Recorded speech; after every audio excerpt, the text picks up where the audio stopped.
Alors, continuons à parler de Jésus-Christ comme le Sauveur du monde, le nom le plus élevé. Le but de cette série, cette nouvelle série que je vous propose sur TikTok et sur Facebook, est de connaître Jésus-Christ, le Sauveur du monde. Le connaître comme le Seigneur de nos vies. Et dans cette première session, cette première journée que je prends pour faire les 6 premières vidéos, mon but est, par introduction, de vous montrer les bonnes raisons qui m'amènent à partager avec vous au sujet de Jésus-Christ. Sinon, dans la totalité de l'enseignement, je vais vous parler de Jésus-Christ depuis sa naissance dans ce monde jusqu'à ce qu'il soit élevé au ciel devant les apôtres qui ont vu cela dans Actes des Apôtres chapitre 1. D'accord? Et j'ai subdivisé cette période de la vie de Jésus-Christ sur la terre depuis qu'il a quitté le ciel et qu'il va jusqu'à monter au ciel encore pour retourner. Il dit dans sa prière de Jean 17 que Dieu lui redonne la gloire, que le Père lui redonne la gloire qu'il avait auprès de lui avant de venir dans ce monde. Donc il va pour retrouver sa gloire. Et j'ai trouvé sept étapes par lesquelles Jésus-Christ est passé pour accomplir toute sa mission sur la terre. Et c'est ça que je vais partager avec vous. Pendant un certain temps, nous allons y être pendant des jours pour nous aider à bien connaître Jésus-Christ. Et je vous ai promis que celui qui n'a jamais connu Jésus-Christ, en écoutant ce message que je vais partager avec vous pendant cette série, eh bien, ce message a le pouvoir de vous sauver et de vous faire devenir enfant de Dieu pour la première fois. Je tiens à préciser que ce n'est pas tous ceux qui sont sur la terre qui sont enfants de Dieu. Il y a certaines personnes qui pensent que le fait que nous sommes créés par Dieu, cela nous octroie automatiquement le statut d'enfant de Dieu. Non.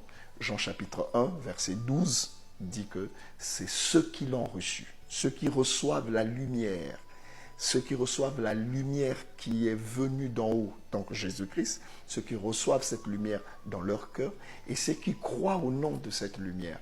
Parce que la lumière a un nom. La Bible nous dit dans 1 Jean chapitre 1 verset 5 que Dieu est lumière.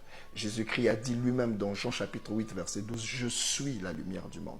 Et donc quand nous recevons Jésus-Christ, la lumière qui éclaire nos vies, qui éclaire nos ténèbres, d'accord ? Alors, nous ne marchons plus dans les ténèbres comme il l'a dit lui-même. Lorsque nous recevons, nous acceptons, nous nous ouvrons pour recevoir Jésus-Christ, la lumière du monde dans notre cœur, c'est à ce moment-là, et que nous croyons en son nom, nous croyons au nom de Jésus-Christ, c'est à ce moment-là que nous recevons de Dieu le pouvoir de devenir enfant de Dieu, ce qui est une naissance surnaturelle. Ça s'appelle la nouvelle naissance.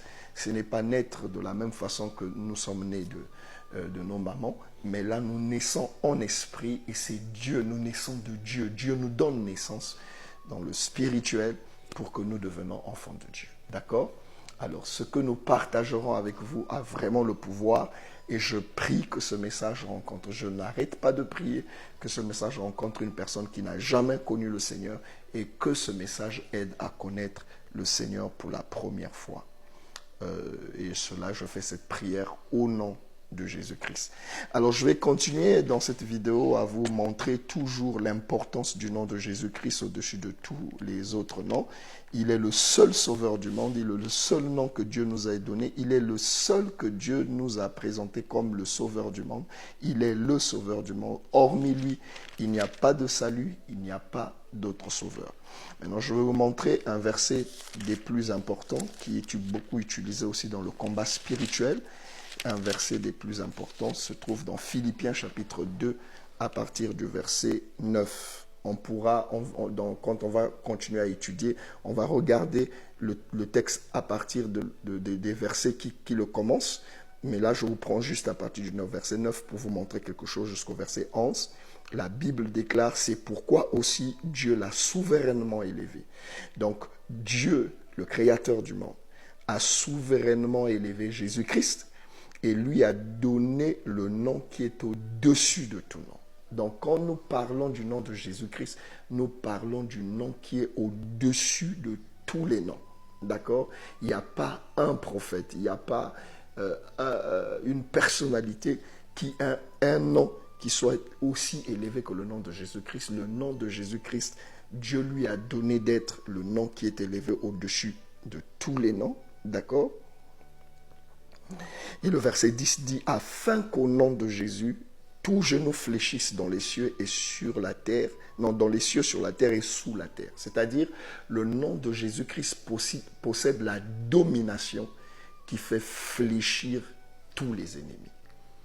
Non seulement les ennemis, mais même les adorateurs. Nous sommes appelés à fléchir les genoux devant lui pour l'adorer parce qu'il est le Seigneur, parce qu'il est le Sauveur du monde. D'accord? Et donc, c'est le nom qui fait plier, c'est le nom de Jésus-Christ qui fait plier tous les genoux. D'accord? Il n'y a aucun pouvoir, il n'y a aucune puissance, il n'y a aucune autorité, il n'y a aucun nom et aucune personne qui soit élevée en dignité, même pas parmi les anges.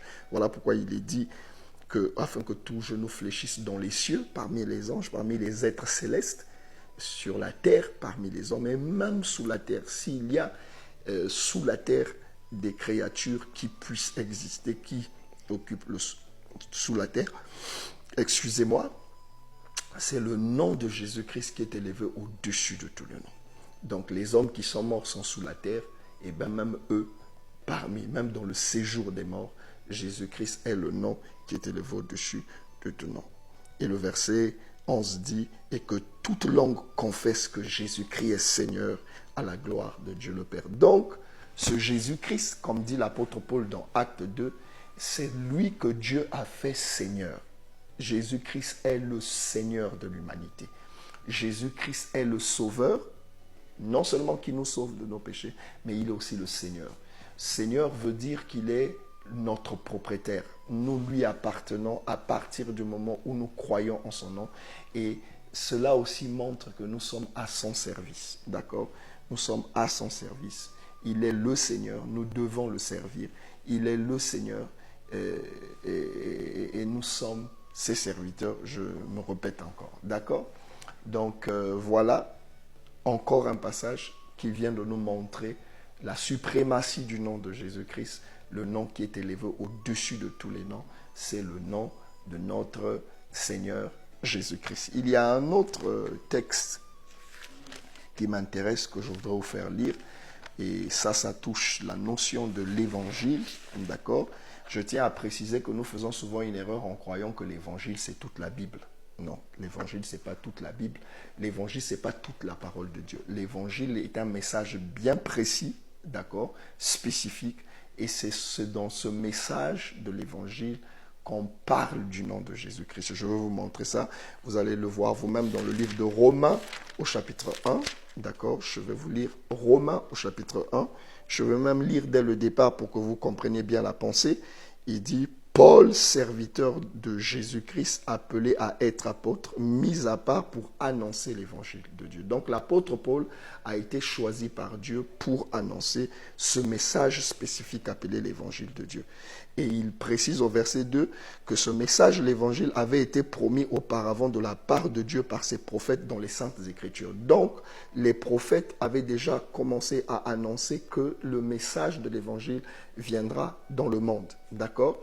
Donc nous retrouvons les prophéties qui annoncent l'arrivée du message de l'évangile sur la terre parmi les prophètes. Quand vous lisez Jérémie, vous retrouvez des détails qui parlent de l'évangile. Quand vous lisez surtout Ésaïe, vous trouvez, et bien d'autres encore parlent de l'évangile. Et au verset 4, il devient beaucoup plus précis au sujet de l'évangile en disant, et je relis le verset 2, ce message, l'évangile qui avait été promis auparavant de la part de Dieu par ses prophètes dans les Saintes Écritures, au verset 3, il dit, et qui concerne son Fils. Donc, l'évangile, c'est le message qui concerne le Fils de Dieu, Jésus-Christ, d'accord? Né de la postérité de David selon la chair et déclaré Fils de Dieu avec puissance selon l'esprit de sainteté par sa résurrection d'entre les morts, Jésus-Christ, notre Seigneur. Donc, ce message, c'est le message qui parle de Jésus-Christ. L'évangile, c'est le message qui parle de Jésus-Christ mort à la croix et de Jésus-Christ ressuscité d'entre les morts. Et ce qui fait même notre force à nous les chrétiens, c'est sa résurrection d'entre les morts.